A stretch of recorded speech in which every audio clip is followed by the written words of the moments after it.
2021년 10월 17일 주일 아침에 하나님께서 우리에게 주신 말씀은 히브리서 2장 1절로 18절 말씀, 히브리서 두 번째 시간에 고난은 인생의 일부라는 제목으로 주제로 오늘 히브리서 두 번째 말씀의 떡을 나누겠습니다.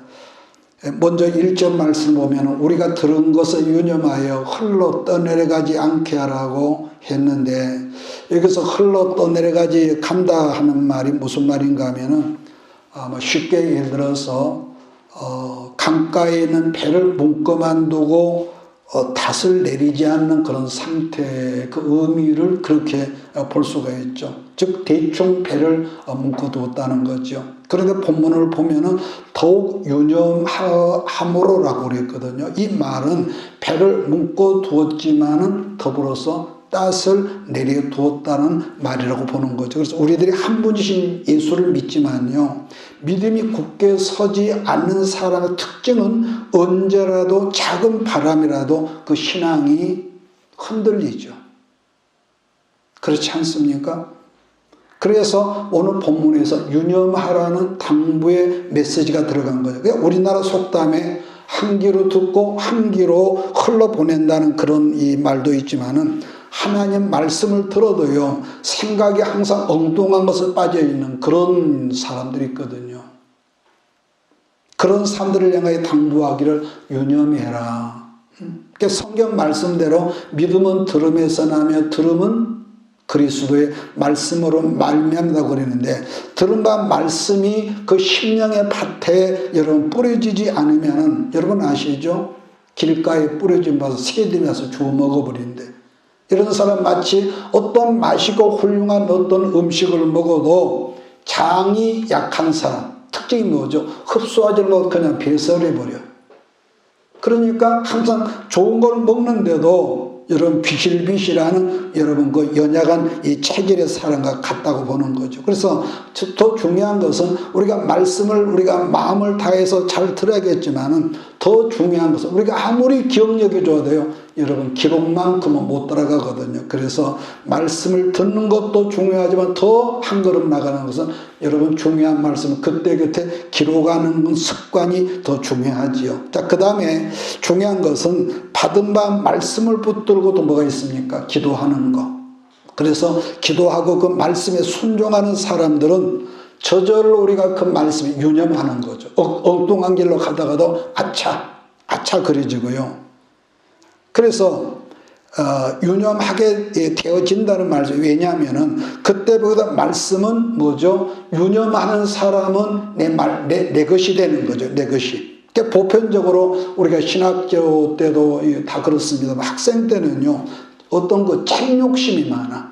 책 욕심이. 그래서 신학 다닐 때는 누가 어떤 책이 좋다 그러면은 일단 이 책 저 책을 막 사두는 거야. 사두.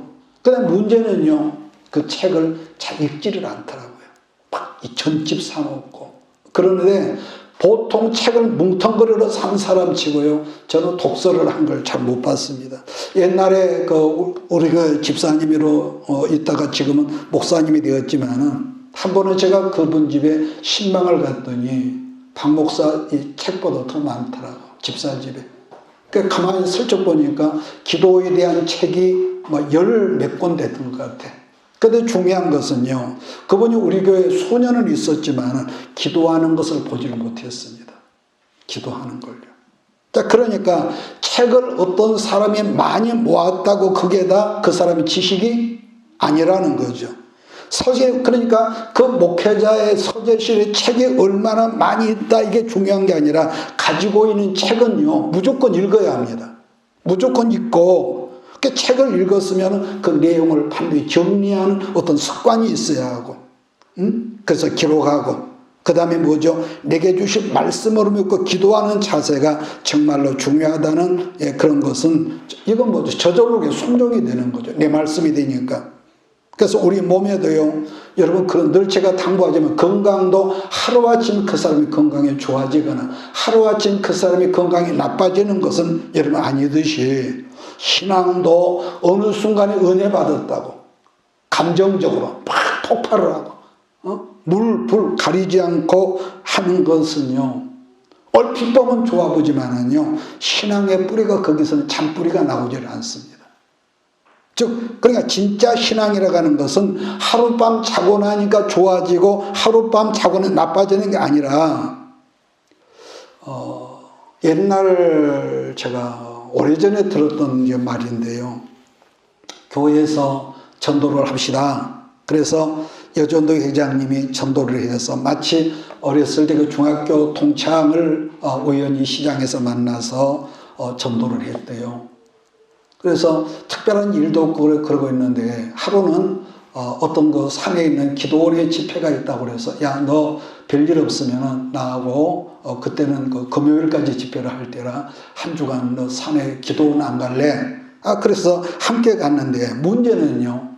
그날 저녁에 같이 간 그 집사님의 친구가 은혜를 받아요. 방언이 터지고 막 뛰고 그랬는데 거기서 이 집사님이 시험이 든 거예요. 나는 어렸을 때부터 30년, 40년, 50년 가까이 신앙생활을 했는데 그래도 자기는 방언을 못했대. 근데 오늘 처음에 기도원 데리고 간 내 친구가 막 어느 날 저녁부터 막 방언을 하고 날고 뛰고 통역을 하고 그래가지고 이분이 기도원 갔다가 시험 들어왔다는 그런 말을 제가 들은 적이 있거든요. 그런데 말입니다. 그 어떤 탁월한 사람도 탁월한 능력이나 은사를 통해서는 미안하면 절대로 신앙의 깊은 뿌리가 내리지 않는다는 것입니다. 그냥 은사 어떤 그런 능력을 받으면 당장 펄펄펄 뛰는 것은 굉장히 좋아 보이지만 문제는 그것이 언제까지 지속되지 않고 그냥 시끄러들죠. 그래서 오늘 본문 유념하라는 이런 당부인데 왜냐하면 말씀과 기도에 여러분 유념하지 않으면 작은 시험의 바람에도 넘어지거나 세상이라는 바다 물결로 흘러 떠내려간다는 거예요. 아멘이십니까? 예. 요즘처럼 코로나로 예배 생활과 기도 생활이 헐거워져 있잖아요. 예배도 처음에 한 번, 두 번 빠질 때는 이래서 안 되는데 이랬는데 이게 신앙생활에 한 번, 두 번 이렇게 빠지다 보면 헐거워지면은요. 그래서 그러다 보면 저절로 유념하지 않은 사람들은 아마 모르긴 몰라도요. 이 코로나가 회복이 돼도요. 신앙 회복하기가 겁나게 어려울 겁니다. 예, 왜냐하면은 아까도 말했지만 예배도 한 번, 두 번, 기도 생활도 쭉 하던 사람이 한 번 처음에는 이건 안 되는데 그랬다가도 계속 한 번, 두 번 빠지다 보면은 너무 쉽게 세상이라는 어떤 즐거움이 내 안에 쑥 들어와서 세상 즐거움인 예를 들면 텔레비전 연속곡은 절대 빠지지 않고 그 시간 되면 벨리를 제껴놓더라도 텔레비 앞에 있지만은 자기 신앙의 이 정체성은요 잃어버려. 이게 영적인 거거든요. 자, 그러다 보면은 세상으로 차츰 떠내려가지만은 그러나 말씀 생활과 기도에 유념한 사람들은 오히려 이처럼 어렵고 힘든 상황에서 뭡니까? 신앙이 더 깊어지고 더 강해지고요. 그러니까 계시록에는 말씀처럼 말세가 예수님이 오실 때가 되면 될수록 더러운 자는 점점 더러워져가고 거룩해진 자는 점점 거룩해진다는 그 말씀이 지금 이 시대에 지금 응하는 것이죠. 자, 그 다음에 2절과 4절 말씀은 구약과 신약을 비교하는 말씀을 하고 있는데 먼저 천사들을 통하여 하신 말씀이란 뭘 의미하는 것까? 율법의 말씀이죠. 특히 갈라디아서 3장 말씀을 여러분 보면은 이런 말이 있거든요. 이렇게 정리하고 있는데 갈라디아서 3장 19절을 보면 그러니 율법은 무엇이냐? 분법함으로 더해진 것이라 천사들을 통하여 한 중보자의 손으로 베푸신 것인데 약속하신 자손이 뭐라고 합니까? 오시기까지 있을 것이라 이렇게 말씀했습니다. 여러분 지금도 유대인들의 개념이라는 것은 하나님께서 말씀을 천사를 통해서 사람이신 중보자 모세를 통해서 여러 자기들에게 베풀어 주신 말씀이라는 게 율법이라는 거죠. 천사를 통해서 옛 선지자 모세 율법을 통해서 모세를 통해 율법을 주었다는 것은 히브리 사람들의 일반적인 통념이라는 건데 그러니까 반복하자면 모세를 통해서 주신 율법도 사람이 율법의 말씀을 등한히 여기면 보응을 받았다고 그랬단 말이에요. 보응을. 그런데 오늘 문제의 핵심은 구약 선지자의 완성이란 곧 구약의 모든 선지자들이 말하던 예수님이 실제로 이 땅에 오심으로 선지자의 완성이 되었단 말이에요. 그 완성되신 선지자로서의 완성되신 예수님이 이 땅에 사람으로 와서 직접적으로 하신 그 말을 너희가 등한히 여기고 듣지 않으면 너희들 어쩌려고 그러느냐. 경고도 되고 염려도 하는 말이죠. 그래서 히브리서 2장 3절에 이같이 큰 구원을 등한히 여기면 어떻게 그 보응을 감당하려고 흔들리냐. 옛날 유대교로 돌아가려고 그러느냐. 여러분 그런 뉘앙스란 말이에요. 또 예수님이 오셔서 말씀하셨고 또 예수님이 세우신 사도들을 통해 말씀하시고 또 성령께서 당신의 뜻대로 많은 성도들에게 표적과 능력의 은사를 나눠주셔서 예수를 확증하게 했으며 증언하게 하지 않았니? 그러니까 지금 이 말씀을 요약을 한다면 구약에서도 말씀을 듣고 순종하지 않으면 마땅한 합당한 보응을 받았거늘 예수님께서 구약에서 천사를 통해서 율법을 주셨던 그 하나님이 예수님이 이 땅에 오셔서 말씀을 하신 구원의 여러분의 핵심을 주셨는데 그 엄청난 구원의 소식을 받고도 너희가 십자가에서 멀어지면 순종하지 않으면 어쩌려고 그러니 지극히 염려하는 그런 여러분 투거든요. 누차제가 말해왔지만 율법이란요 정말로 탁월함에도 불구하고 율법이 우리가 율법 아래 아무리가 순종하고 산다 할지라도 율법은 그 사람을 구원을 할 수가 없습니다. 믿습니까? 율법은 사람을 구원을 못해요. 그래서 율법이란 뭐와 같냐 그러면 쉽게 말해 길거리에 우리가 자동차를 운전하다 가면 길거리에 신호판이 있죠. 표지판 신호판 같은 것인데 예를 들어서 여기서부터는 50km 이상으로 하면 안 됩니다. 정해진 속도가 있단 말이에요. 이 가이드라인을 넘지 마십시오. 하나의 경고란 말이에요. 그러므로 율법이라고 하는 것은 언제나 우리의 죄를 깨닫게 만들어주고 완전한 길이 뭐라는 걸 보여주는 것이 틀림없는 하나님의 말씀이 율법이지만은 아까 그랬죠. 그럼에도 불구하고 율법으로 말미암아서는 율법으로는 우리로 하나님 앞에 설 수 있는 길이 없다는 겁니다. 믿습니까? 율법으로는 되지 않는 거예요. 반면에 복음이란 곧 예수를 믿는다는 것은 생명으로 들어가는 길 자체이기 때문에 말씀에 순종하고 좌로나 우로나 치우치지 않고 그 길로만 쭉 가면 뭐가 있다는 거예요? 하나님의 보좌 앞에까지 우리로 이른다는 그 말씀이 되거든요. 그러니까 지금 본문 말씀은 우리가 길거리에 신호판을 신호등 하나만 어겨도 보응을 받거늘 길이 되시고 생명 되신 예수님 복음을 등한히 여기고 무시하고 다른 길로 가면은 나중에 그 보응을 어떻게 견디려고 그러니 이 여러분 그 당부의 말을 오늘 히브리서 2장에서는 말씀하고 있는 거죠. 자, 그러면은 2장 2절로 4절 말씀을 우리 함께 읽으면서 히브리서 2장으로 들어가고자 합니다. 같이 읽습니다. 천사들을 통하여 하신 말씀이 견고하게 되어 모든 범죄함과 순종하지 아니함이 공정한 보응을 받았거늘 우리가 이같이 큰 구원을 등한히 여기면 어찌 그 보응을 피하리요? 이 구원은 처음에 주로 말씀하신 바요 들은 자들이 우리가 확증한 바니 하나님도 표적들과 기사들과 여러 가지 능력과 자기 뜻을 따라 성령이 나누어 주신 것으로서 그들과 함께 증언하셨는 여러분 지금 읽은 말씀의 대지가 뭐냐면은 지금 내게 있는 믿음의 닻을 말씀에 내려서 단단히 붙들게 하라는 여러분 당부라는 것이죠. 두 번째로 그 당시에 이 두 가지의 그 문제가 있었다가 1장에서 있지 않습니까? 첫째는 외적으로 다가오는 환난과 풍파, 유대인들과 서기관들과 사두개인들의 모략으로 말미암아 엄청난 핍박이 여러분 올고 가산을 몰수당하고 어떤 사람은 죽고 그 다음에 교회 안에 내부적으로는 거짓 선지자들이 많아가지고 그들이 계속 미혹을 하면서 하다 보니까 교회가 바람잘 날이 없는 그런 상황이었다는 거죠. 그러니까 이 거짓 선지자들의 말은 예수님이 구약에서 말하는 그 메시아여라면은 왜 그처럼 초라하고 비참하게 십자가에 달려 죽니? 우리는 그냥 십자가지만은요, 벌거벗은 거.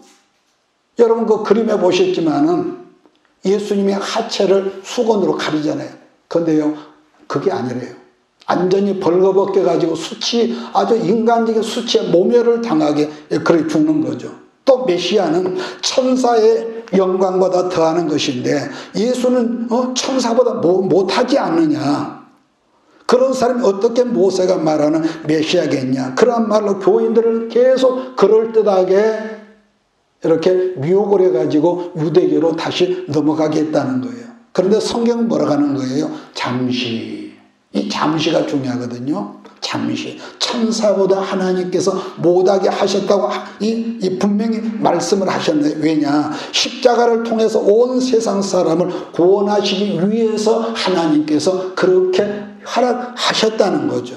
그러니까 십자가는 저들에게는 수치요, 부끄러움이요, 망하는 것이지만은 구원받는 우리에게는 십자가가 뭡니까? 하나님 앞으로 나가게 하는 구원의, 그러니까 구약에서는 모세가 만들어 놓은 구리뱀을 보고도 이 모든 이 불의 뭡니까?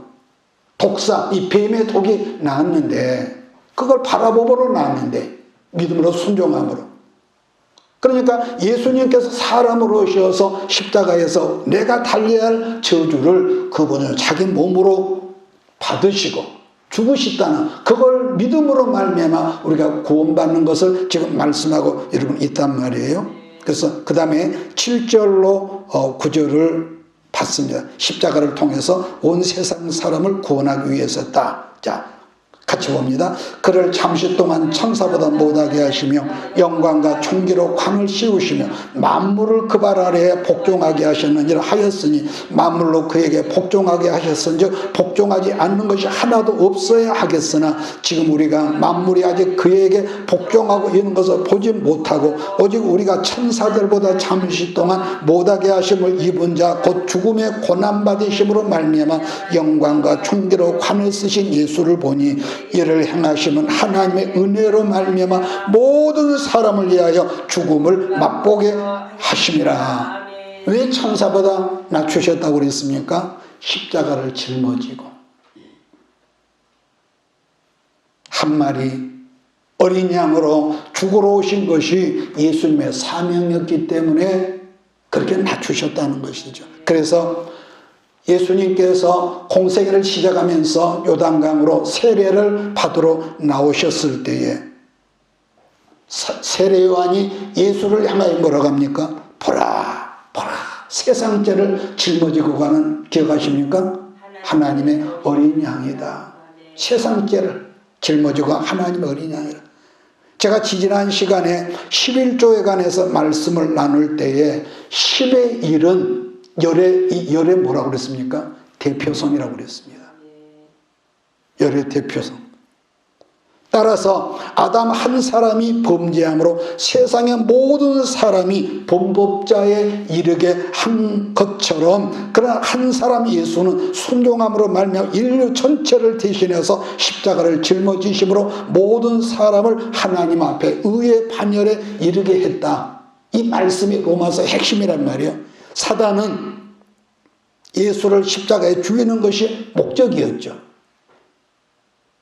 그렇죠? 그런데 하나님은 사단이 죽게 했던 이 십자가, 사단이 죽게 했던 그 십자가, 거기에 아들 예수의 대속의 죽음으로 말미암아 하나님과 사람 간의 원수관계를 화목하게 했다고 성경은 그렇게 말씀하죠. 그래서 나중에 사도 바울이 훗날 뭐합니까? 고린도전서 2장 8절을 보니까 바울이 그 영광의 비밀에 대해서 여러분 간단 명료하게 말하기를 만일이죠. 그 비밀을 알았다면, 사단이 알았다면 영광의 주를 십자가에 못 박지 않았을 거야. 몰랐기 때문에 지가 쉽게 속았다는 거죠. 전에 제가 책에선가 보니까요, 어떤 의학자가 말하기를 오늘날의 모든 질병의 원인은요, 그분이 했던 말입니다. 우리 혈액 속에서 염증이 생기는 곰팡이 때문에 오늘날 암이라든가 이 수만 가지 병이 생긴 원인이 혈액 속에 피가 더러워졌다는 거죠. 그 뭐라고 하냐면 평소에 뭘 먹어도 과식을 하면은 염증이 굉장히 수치가 높아진대요. 또 두 번째로 단 음식이 있죠. 이 설탕 특히. 단 음식을 많이 먹으면은 그게 혈액의 염증을 아주 몇십 배로 순간적으로, 그러니까 어렸을 때는 괜찮은데 나이 들어가면서 이렇게 많이 먹으면은 촉발하게 되고, 따라서 그것이 염증에서 곰팡이, 우리가 피부병이 다 전부 다 곰팡이란 말이에요. 곰팡이가 생기게 해서 나중에는 우리 몸과 겉피부 안에 여러 가지 질병을 일으키는 원인이 바로 곰팡이다 그랬습니다.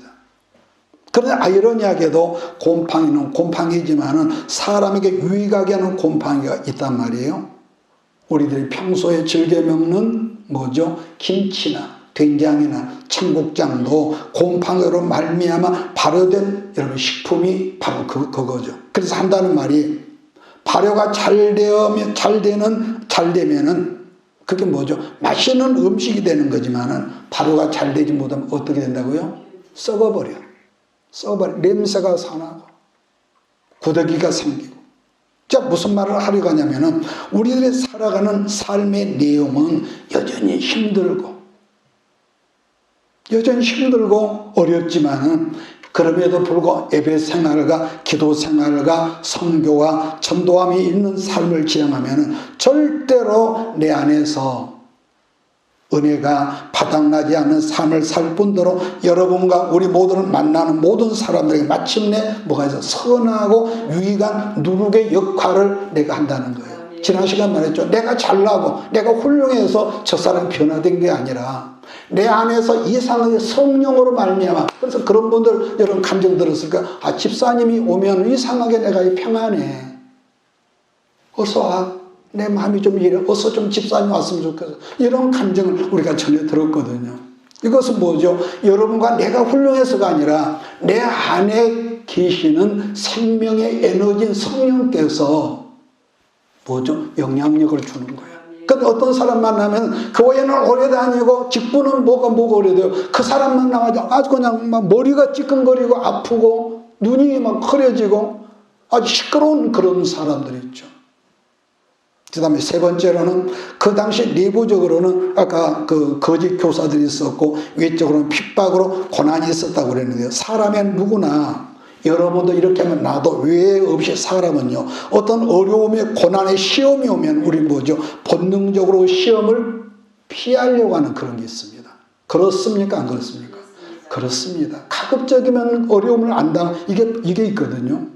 왜냐하면은 우리가 예수를 안 믿는 건 아니죠. 믿지만은 그 과정을 감당하려면 너무 힘드니까.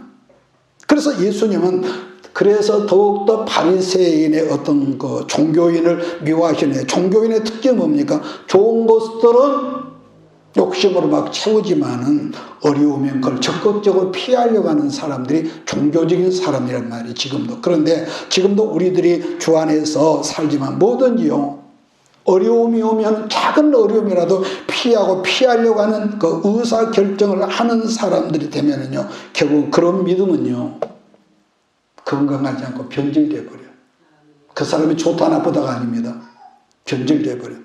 그러므로 오늘 말씀의 제목처럼 고난이라는 우리 인생의 일부라고 생각을 하는, 예수를 믿기 때문에 뭐가 잘 돼. 거기만 꼭 생각하지 말고 어려운 시험도 없을 거야. 그러지 말라는 거예요. 사람은 누구나 어떤 우리가 전제를 가지고 있는데요. 자기 인생에는 절대로 나쁜 일, 고난이 없어야 한다는 전제 때문에 어려운 시험이나 고난이 오면 그것 야고보에 있는 말씀처럼 이상히 여기지 말라고 그러는데 우리는 이상히 여긴다는 거죠. 그러나 성경을 보더라도 여러분 우리가 육체를 입고 이 세상을 산다는 자체가 알고 보면요. 고난 아닌 것이 있습니까? 다 힘들고 땀 흘려 하고. 그러니까 내가 살아있기 때문에 고난이 있는 거고 내가 살아있기 때문에 여러분 여러 가지가 있는 거 아니겠습니까? 그래서 옛말에 어른들이 생로병사라는 말이 있듯이 그냥 산다는 자체가 고란 말이에요. 어떻게 보면 육으로 산다는 자체가 우리가 아이들이 엄마 뱃속에 태어날 때도 힘들어서 그런지 애기들 뭐지 공통적으로 다 뭐죠? 앵앵 울어. 울지 않아요? 또 아무리 어떤 사람들이 내가 부러워하고 여러분이 부러워하는 부자 떼부자로 살아도 특징은 뭐죠? 늙으면 힘이 없어. 젊었을 때 앉았다 그러면 이렇게 뻘떡 일어나지만은 나이 들면 늙으면 네 발로 일어나. 해볼래요? 이게 상관이 없는 것 같아요. 젊어서 뻘떡 일어나던 사람이 좀 늙으면요 네 발로 이렇게 일어선다니까요. 힘이 없어지고 그럼 또 뭐 걷기도 힘들고 허리가 또 이렇게 구부러져. 게다가 병들면 어떨까요? 더 힘들고요. 아니 이렇게 생각해 보세요. 이렇게요. 지구상에 어떤 나라에도요 명품이 꼭 있습니다. 명품은 꼭 있거든요. 그렇다면 그 명품이 된다는 것은 그냥 될까요? 그냥 안 될까요? 절대로 그냥 되는 부분은 없습니다. 명품이라고 말하는 것은 그것이 태어날 때에 고난이 없이 과정이 없이 저절로 되는 것이 여러분 아니거든요. 옛날에 여러분 장군들이 흔히 사용했다는 이 검, 그걸 명검이라고 하더라고요. 명검. 잘 분질하지도 않고요. 그런데 이 과정을 보면은 보죠. 요만한 쇳덩어리 하나를 가지고 용광로에서 나가지고 또 차가운 물 속에 집어넣고 그걸 몇 번 반복하고 나중에는 풀무불 속에 들어갔다가 나오면 좀 무거운 망치로 막 두들겨 맞죠. 그러잖아요. 계속 두들겨 얻어맞고 그걸 몇 번 여러 번 많이 하면 할수록 뭐가 되느냐. 드디어 명품이라는 칼이 나온대요. 명품이라는 칼이. 뿐만 아니라 사람들이 다 좋아하는 여러분 순금. 순금도 마찬가지겠습니까? 처음에는 그것이 여러분 순금이 아니라 금강석. 아니 뭐죠? 광석에서 재련을 통해서 나오는데 웬만한 가정에 가면은 이 집안에는 거실에 지금 다 있죠. 그 말씀인데 여러분 기억하실 거예요. 욥기서 23장 10절에 보면은 나의 가는 길을 오직 그가 아시나니 그가 나를 기억하십니까? 단련하신 후에는 그 다음에 내가 정금같이 나오리라. 내가 정금같이 나올 거야. 이 말씀을 여러분 긍정하시겠습니까? 예. 그러니까 여러분과 내가 지금 가고 있는 길을 우리는 그러죠. 아무도 내 심정을 모를 거라고. 근데 하나님이 아신대요. 우리는 그냥 흔히 말하기를 저 악한 사람을 내가 안 만났다면은 내 신세가 이렇게 되진 않았을 텐데. 우리는 이런 푸념을 하죠. 내가 당신 안 만났으면 좋은 남자, 좋은 여자 만나서 이런 말을 한단 말이에요. 어떤 사기꾼도 또 그렇고. 그러면서 미워하고 저주하고 소화불 얘기해서 밥도 못 먹고 잠도 못 자고 여러분 그런데요. 그런데 이 사건을 우리가 구속사적으로 여러분 그 일을 생각해 본다면은 그런 사람들 그런 사건이 아니었다면은 내가 밤잠을 자지 못하고 힘들어하면서 하나님 앞에 울면서 기도하는 역사가 있었겠냔 말이에요.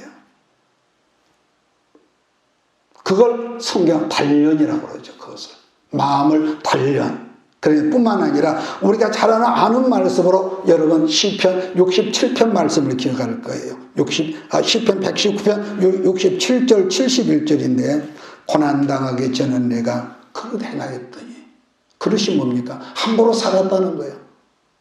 내가 인생의 주인이니까.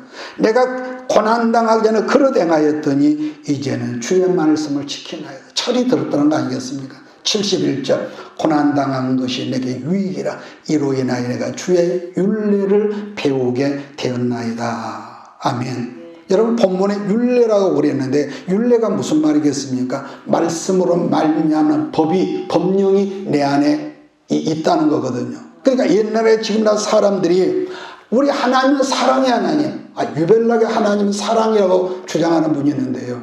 근데 그 틀림없죠. 근데 법이라는 우리 하나 그러니까 늘 제가 말하죠. 엄마가 지금 이 매를 들고 아이를 때리는 것은 아이 입장에서는 법이지만은 엄마 입장에서는 뭐라고요? 법인 것 같지만 그게 사랑이라고 하듯이 그냥 나를 보듬어주고 입 맞춰주고 궁둥이 때려주는 사랑만 알고 법이라는 이 말씀을 모르면은 얼마나 그 사람이요 아무리 배웠어도 촐랑거리고 건방지고 다른 사람을 하시하고. 그런데 어느 순간에 어떻게 해볼 수도 없는 어려움을 당하고 나면은 사람 자체가 그때부터 뭐하죠? 순수해져. 말 한마디도 가시가 빠져 있고요. 응? 그러니까 이 세상의 모든 명품이나 명검은 반드시 우리가 원하지 않는 풀무불 같은 무슨 고난의 과정, 광야를 하나님께서 걷게 하시더라. 믿습니까? 어째 도착이 안 되나? 그런데 여러분, 제가 만났던 많은 사람들을 보면은 명품이 되고자 하는 꿈이 있고, 우리 교회가 명품이 돼야 한다고, 우리 남편이 명품이 돼야 한다고, 이런 욕심을 가지고 갈망가 있으면서도 고난의 과정은 그냥 뛰어넘고자 하는 그런 어떤 이 의식을 내가 보거든요. 자, 그럼 여기에서 사람이나 어떤 물건에 품자가 들어갔다. 품자가 들어가면 우선 뭐죠? 사람을 하나 성품이 여러분 좋거나 명품이 되거나 되거나 그러기 위해서는 아까 그랬죠. 반드시 다듬어지는 어떤 다루실 고난의 과정들이 없다면은 우리는 세상에서 누구는 외국에서 학위를 받아왔대. 꼭 이런 것만을 말하고 돈을 얼마나 버는데 페이가 얼마래. 그런데요, 그런 다루심의 과정들이 없다면은 들짐승하고 다를 게 뭐겠어? 펄펄 뛰고 주인이 누구인지, 지가 주인인 사람이 하나님의 주인으로 인정하겠냔 말이에요. 그러니까 그런 고난에 다루심 과정이 없는 사람은 순수하게 아무리 얼굴이 미남이고 미녀고 세상에 어떤 학벌이 있더라도 주인의 말에 순종한다 안 한다?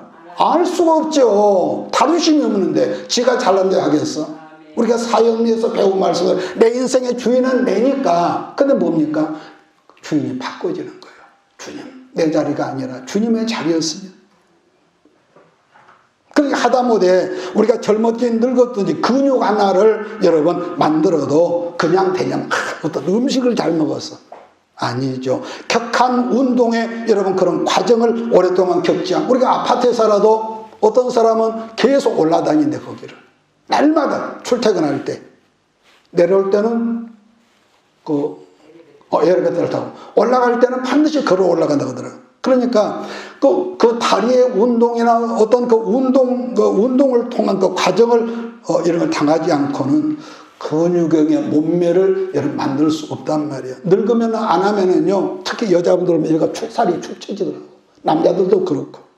그래서 반복하지만은 명품이나 성품이 겸손한 사람들은 어쩔 수 없이 다루심을 받거나 아니면은 자기도 몰래 이런 훈련을 통과하지 않으면은 그건 어림도 품자가 들어갈 수가 없는 거죠. 요즘에 여러분 TV에 나오는 대통령 토론하는 사람들 보면은 처음에는 안 그랬는데 공격을 계속 받다 보니까 사람이 강해지는 걸, 이 말하는 거, 반박하는 거 틀려지고요. 또 마찬가지로 우리 아이들도 이 세상에 어떤 부모가 자기 아이를 사랑하지 않는 아이가 있냔 말이에요. 그런데 부모가 그 아이를 사랑한다면서 온실 같은 환경에서 키우면, 그래 내 새끼 응? 어디서 한 대 맞고 오면 하늘이 무너진 것처럼 막 온 동네가 아니, 아이들은요 크면서 얻어 맞기도 하고 돌을 때리기도 하고, 그게 아이를 하는데 맞고 오면은 막 집안이 초상이 나고 말이지. 아니죠. 때리기도 하고 맞기도 하면서 아이들이 여러분 크거든요. 그러니까 누구라도 온실 같은 환경에서는요 작품이 안 나온다. 우리가 어렸을 때에 어른들이 아무개 너 산에 가서 괭이자루, 도끼자루 하나를 해오라. 옛날에 뭐야, 학교가 어렸을 때도 그랬으니까. 그러니까 뭐라고 한 줄 아세요? 산 아래에서 같은 나무라도 그걸 자르지 말고 산 꼭대기가 나무, 바람단지에서 길러진 거기에서 그걸 잘라. 왜냐하면 똑같은 종류라도 이 밑에서 따뜻하고 평안한 가운데 큰 나무하고 바람단지에서 큰 나무 질이 다르대. 괭이, 도끼자루가 틀리다는 거, 질적으로 다르대.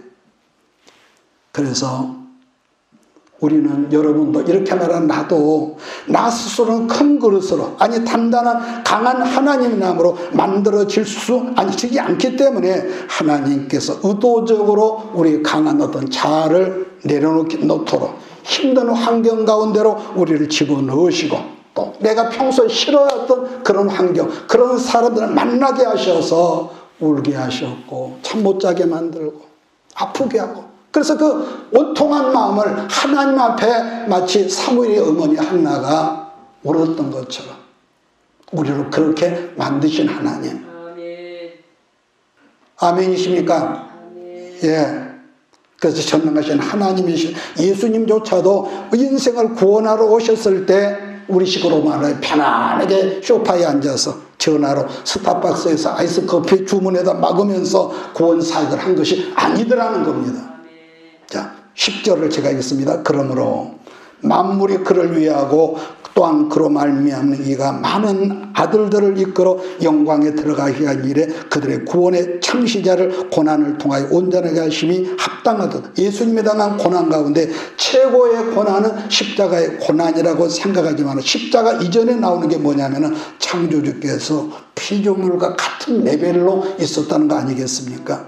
그 얘가 필리포서 2장 6절로 보면은 그는 근본 하나님의 본체시나 하나님과 동등됨을 취할 것 여기지 아니하시고 오히려 자기를 비워 종의 형체를 가지사 사람들과 같이 되셨고 사람의 모양으로 나타나서 자기를 낮추시고 죽기까지 복종하셨으니 그 다음에 그 십자가에 죽으심이라. 여러분 그랬습니다. 그러니까 하나님이셨던 예수님이 사람과 같이 되었다는 것 자체가 첫째는 고난이라는 말씀이고, 그 다음은 죽기까지 복종하셔서 십자가에서 죽어주셨다.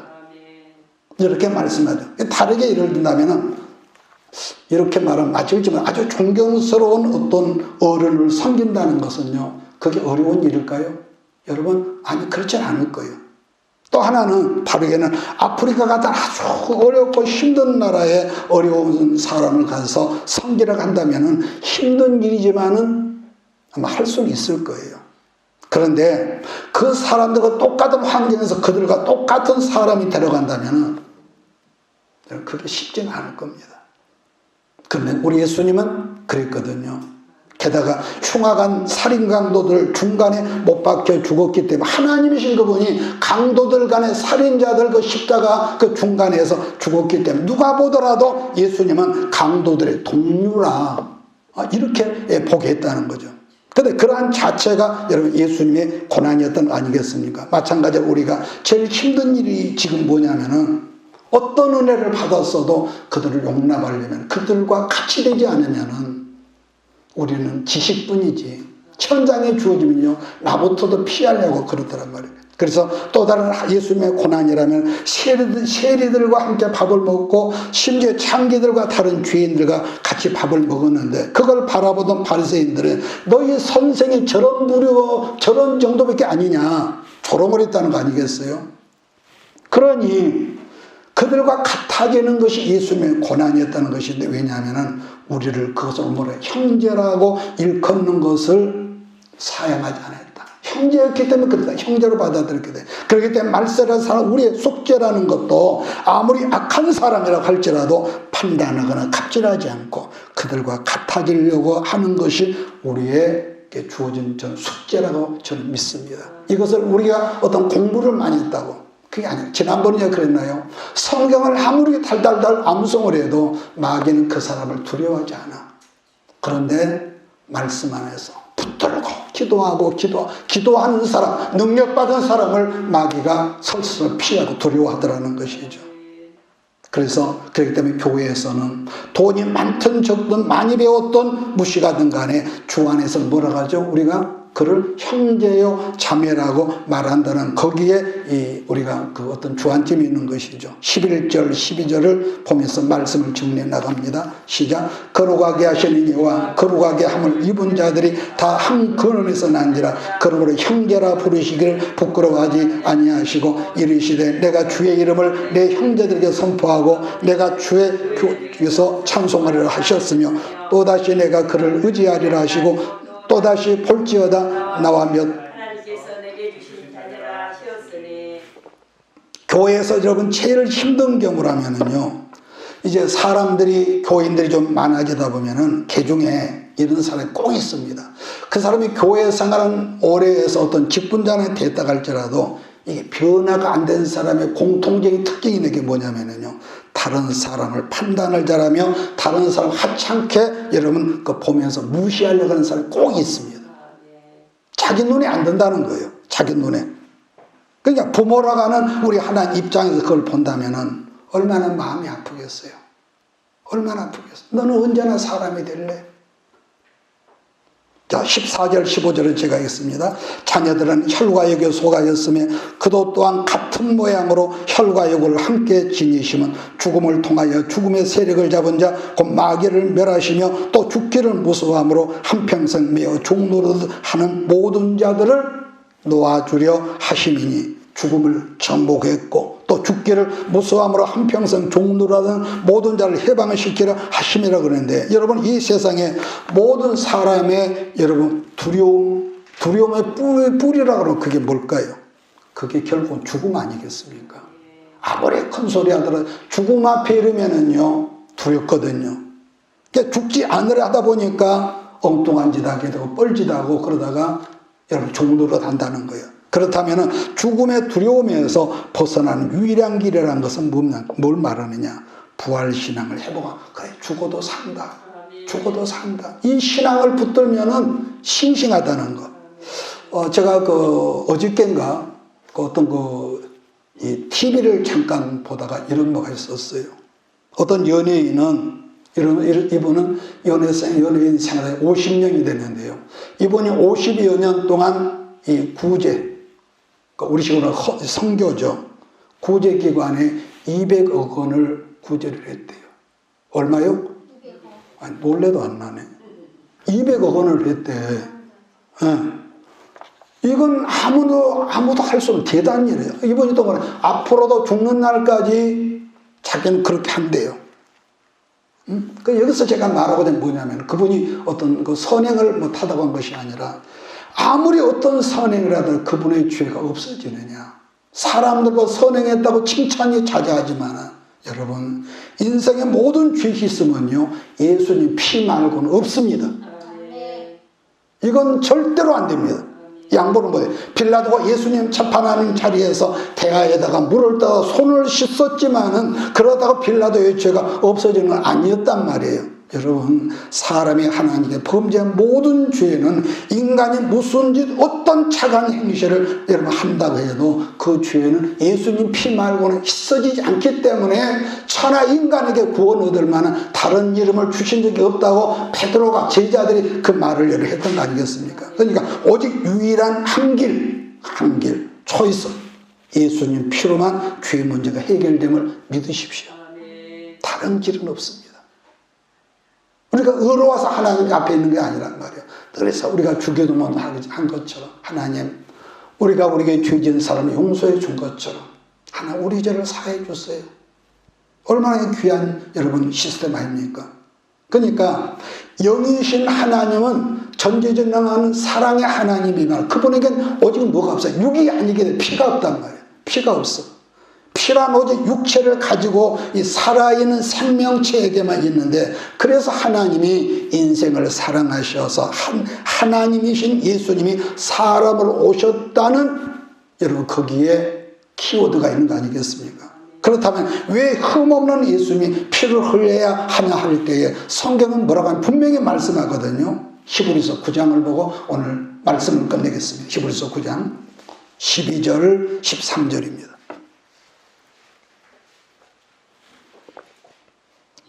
히브리서 9장 12절 13절 시작. 염소와 송아지의 피로 하지 아니하고 오직 자기의 피로 영원한 속죄를 이루사 단번에 성소에 들어가셨느니라. 염소와 함소의 피와 및 암송아지의 죄를 부정한 자에게 뿌려 그 육체를 정결하게 하여 거룩하게 하거든. 그러니까 구약의 모든 율법하에 지어진 짐승의 피로 말미암아 지은 드렸던 제사는 반드시 거기 뭐였습니까? 끝말이에 거기는 마침표가 없고 거기는 쉼표가 있었거든요. 또다시 또 그 제사를 또 드려야 해. 그런데 결정적인 말씀은 히브리서 9장 22절인데요. 율법을 따라 거의 모든 물건이 피로서 정결하게 되나니 그 다음에 피 흘림이 없은즉 죄사함이 없다는 것이죠. 이 말씀을 믿으시길 축복합니다. 우리나라 속담에 가보가 가보 사정을 안다는 말이 있듯이 아기를 아무리 예뻐하지만은 아기를 낳아보지 않는 여러분 아가씨, 미혼녀가 어떻게 산모의 아기 낳는 엄마의 심정을 알겠냐는 말. 지식은 알겠지만 그런데 육체를 입고 오셨던 우리 하나님, 우리 예수님은 오늘 여러분 18절에서 히브리서 2장 18절에 말하기를 그가 시험을 받아 고난을 당하셨은즉 그 다음에 뭐죠? 시험 받는 자들을 능히 도와주셔. 할렐루야. 시험 받는 우리들의 도움이 되신대요. 또 16절 말씀처럼 예수님은 천사들을 붙들어 주러 오신 것이 아니라 아브라함의 자손이라 일컫는 믿음의 자손들을 붙들어 주러 오셨답니다. 믿음의 자손들을. 그래서 지난 시간 1장에서 말씀했듯이 어느 순간 믿음이 없으면은 이렇게 말은 하던 늘 신앙이 여러분 흔들린다 했던 말씀을 기억하고 한 주간 우리가 살아갈 때 언제나 실수가 있고 허물이 있고 때로는 나도 몰래 이것이 아니다 가면서도 혈기가 나고 그런 우리가 모습이 있었을지라도 예수님 의지하는 여러분 되어서 그래서 예수님이 뭐라고 합니까? 나는 건강한 자에게는 의원이 쓸데없어. 병든 자에게만 병들었다 가는 자에게만 의원이 쓸데있는 거 아니니 이 말씀을 의지하시고 나니까 실수했어. 나는 죽을 수밖에 없어. 여러분 거기에 머물지 말고 예수 의지하는 한 주간을 승리하는 우리 모두가 되어야 할 줄 믿습니다. 기도합니다. 내가 너와 항상 함께 하리라. 내가 너를 지키리라. 실망치 말고 나를 보아라. 나는 너의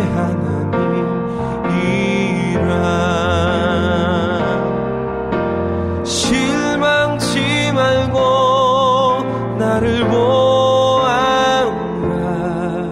나는 너의 하나님이라. 나는 너의